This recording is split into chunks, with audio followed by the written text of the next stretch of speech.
Good afternoon, and how is everybody doing? So I just left work, leaving a half day today. Just stopped by my local parts store there to pick up my rear drive shaft universal, and gonna head over to Harbor Freight and pick up their ball joint press because I forgot to grab the one from work. So, you know, in just the past few weeks here, I've had to use one about 3 times. So I'm gonna go just buy my own. I'm gonna try the one from Harbor Freight. The one that they have in here is like $189. The one that they have at Harbor Freight is like $59, and it looks like it's virtually the same unit to me. So we're gonna try the one at Harbor Freight and see how it is. And I also need to pick up some more gloves. I'm out of those. And then also probably stop by the Tractor Supply. Somebody was telling me that they have some pretty nice drops at Tractor Supply store up in Lima there. So I'm going to stop by there and see if they have what I need as far as a 15-inch drop.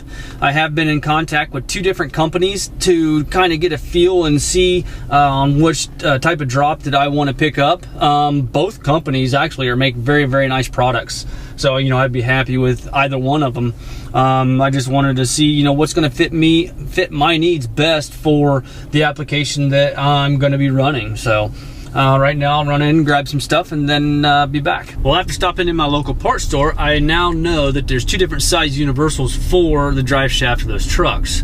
There's a 4-inch cross section and a 3-inch cross section. Now the 4 inches got some change on it, and so does the 3-inch. It's .062 and .188 if I remember right on the 4-inch. And I just basically took them both with me, and then I'll pay for whatever one I use tomorrow, and or pay for the one that I use today. I'll pay for it tomorrow. So I'm just gonna, like I said, I just took both of them with me just to see which one it is, because I don't really know until I get apart and measure the cross section. Now I guess if you already had your drive shaft out on your caps that have on your ends that have the strap bolts on them, or the straps on them on your caps, you can measure that cross section and see which one you have, and go from there. That way you know what you need to get at the parts store when you get there.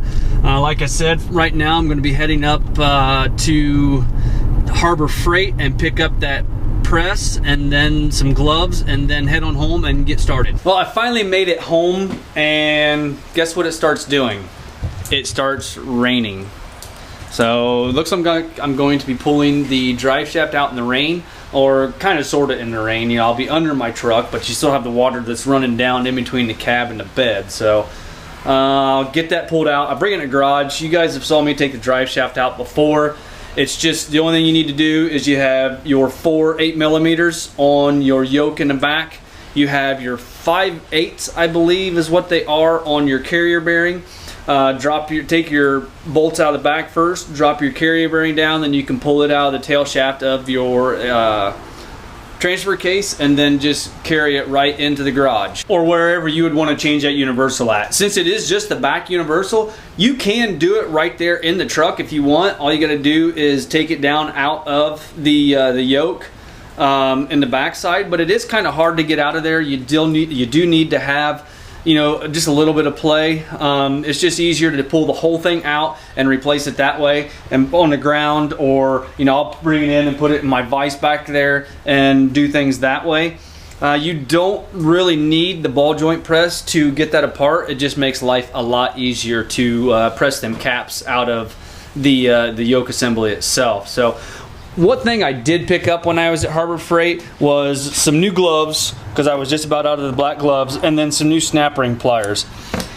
These are internal and external, with just the flip of a switch there, or flip of the button right there. You can use either ones. So, and then it also comes with extra tips, extra set screws, and then an Allen wrench to take everything apart and put everything together. It just has a little small little Allen set screw on each opening, or each jaw, and then your tips slide in from each end. I didn't have any. What I actually did was take a pair of my smaller needle nose, and I ground the edge down on both sides to make a set. They would work pretty good, but for smaller snap rings it didn't work very well. It just works pretty good for larger ones. The grips from the needle nose helped them stay, but you know, in a pinch, if you have an extra set of needle nose pliers, you can make a set. All I did with these, I used my cutoff wheel and basically just ground a notch on each side to allow points left there.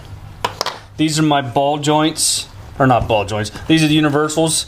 This is the 3-inch and this is the 4-inch. That's the part number for the 3-inch, and this is the part number for the 4-inch.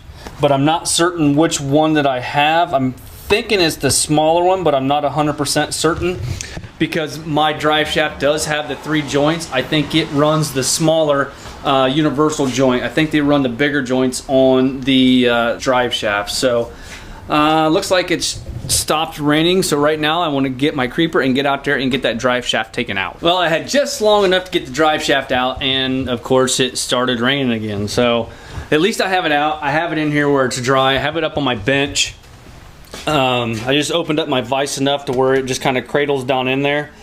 To remove these, they have kind of clips on each side, and you just grab them with your pliers and pull those out. They have those on both sides.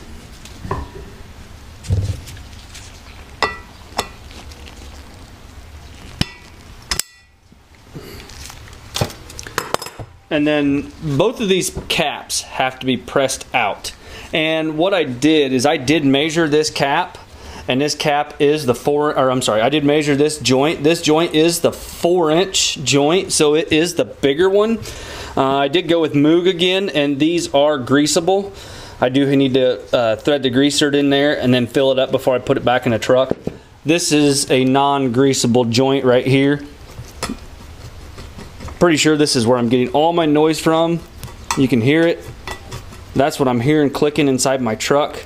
So pretty happy that it's, you know, a cheap, easy fix. But what we're going to do is we'll take the ball joint press and we'll put it on here and press one cap out, and then we got to press the other cap out. To get started the way I do it, I use a breaker bar. You can use an impact, you can do however you want, but I take my clamp, or my C-clamp, basically what it is, with a hole in the end, and I rotate it completely down to where it's up against my vise, so I don't have to try and hold this too.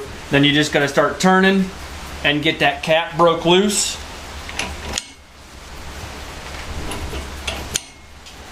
And push it out the other side.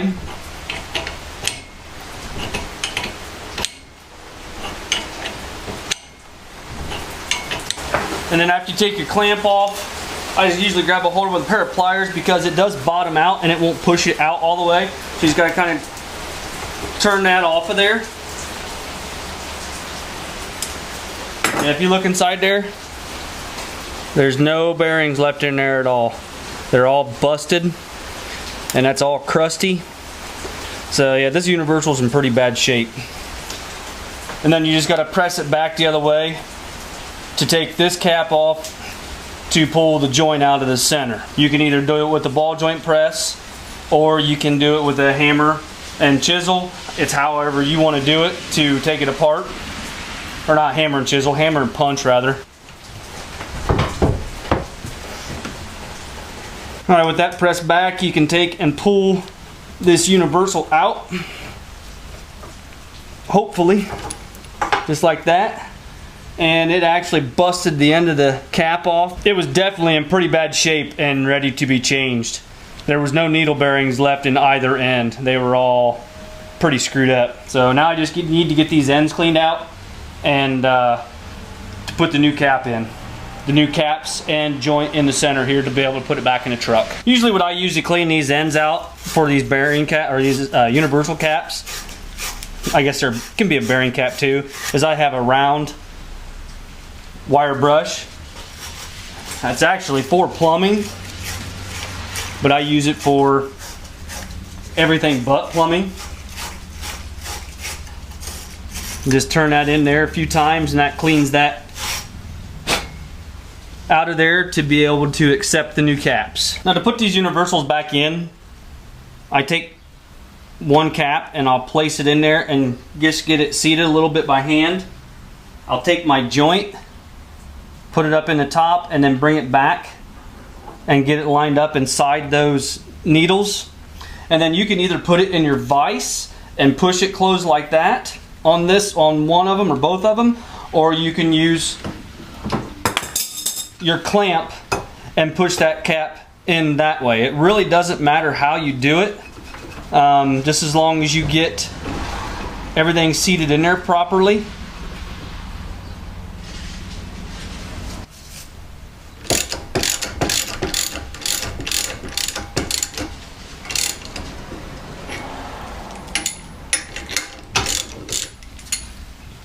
Then you just take your other cap, you put it on the top side, make sure everything's lined up, and you move your joint up to the top and then press this one in. Turn your clamp around.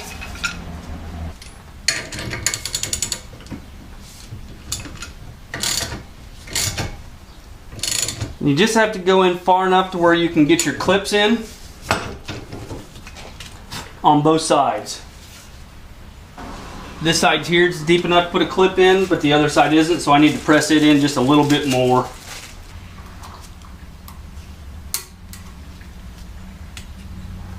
That clips in that side.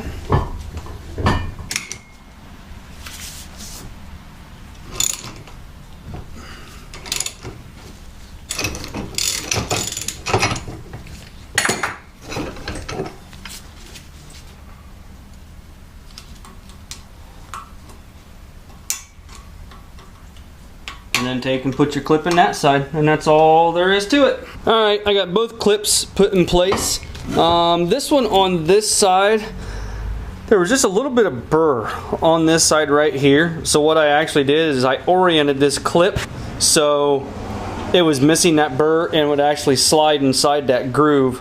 There's a channel that goes around the inside edge just above your cap on each side. So on that other side there was a groove in there, and I couldn't get that clip to expand and stay in that groove. So what I did is I just turned it and clocked it so it would miss that burr, and it was inside on every other portion of the housing here. So the only thing I need to do is put the greaser in and give it a few pumps of grease, fill everything up, and install it back in the truck. Alright, with the drive shaft back in the truck, I just got back from a short little test drive, and it seems to have taken care of the clicking noise I was hearing. Like I showed you, all the needle bearings were pretty much broken and missing on the two inner caps that were in the drive shaft housing itself. So I just put in the new universal joint and all is good. Got lucky again to have a cheap fix. So you know, you don't always get that lucky all the time. So I guess from this time I was lucky and had a cheap fix. So I guess now I got to turn my attention to my niece's Bonneville. She needs rear brakes on it, so she has the pads for me. She got me some ceramic pads, and she picked up new rotors. These rotors here are like a single layer rotor, and they're pretty grooved up in the back. They're 11 millimeter from the factory, and they have a spec of 9.5 millimeters. So, you know, as grooved as I felt that they were in the backside, I just told her to go ahead and get new rotors and make it that much easier, and the job will go so much quicker. So anyway, guys, I appreciate you watching very, very much. If you don't mind, hit that like button, give me a thumbs up, and we will talk to you next time. Later on. Bye-bye.